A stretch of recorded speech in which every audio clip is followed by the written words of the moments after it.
Becoming more active is not all about lycra and gym balls.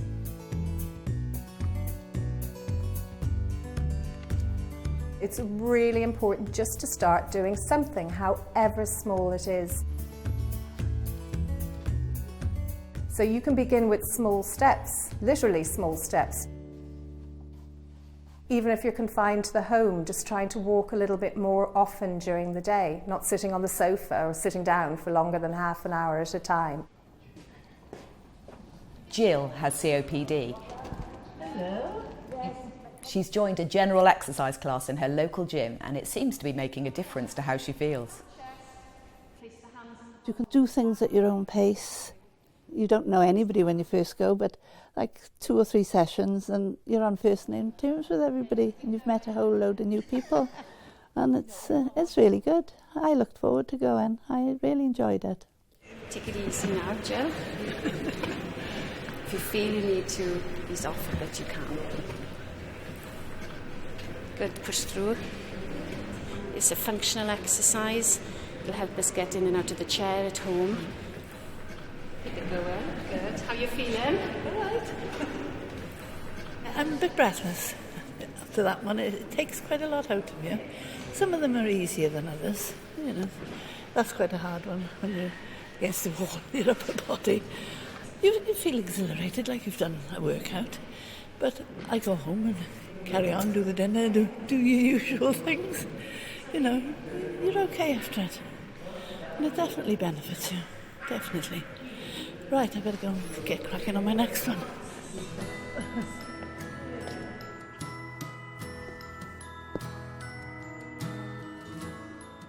Smoking caused that. The dreaded weed.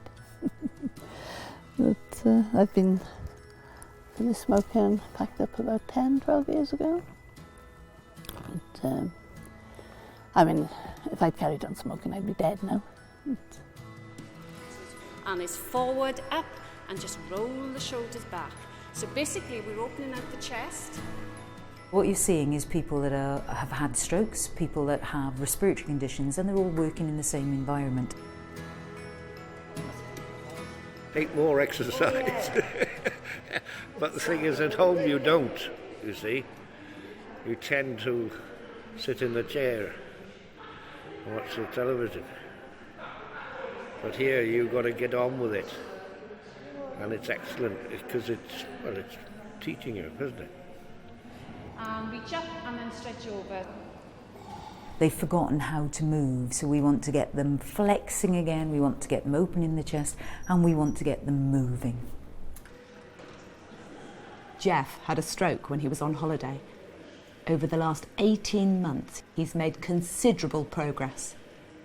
His arm's moving a lot better than it was, because he had no use in his arm, but now he can move his arm up and down. Yeah. So it's the main thing, really, isn't it? Big push, lovely. Take your time when you step back. Excellent. And again, let's try and get the body upright. Yes.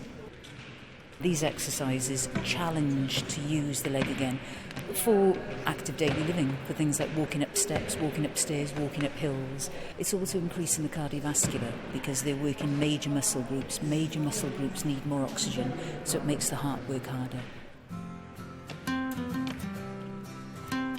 Of course, everyone gets setbacks. People with lung conditions get a lot of chest infections, which can throw a spanner in the works, but it is possible to build yourself back up again.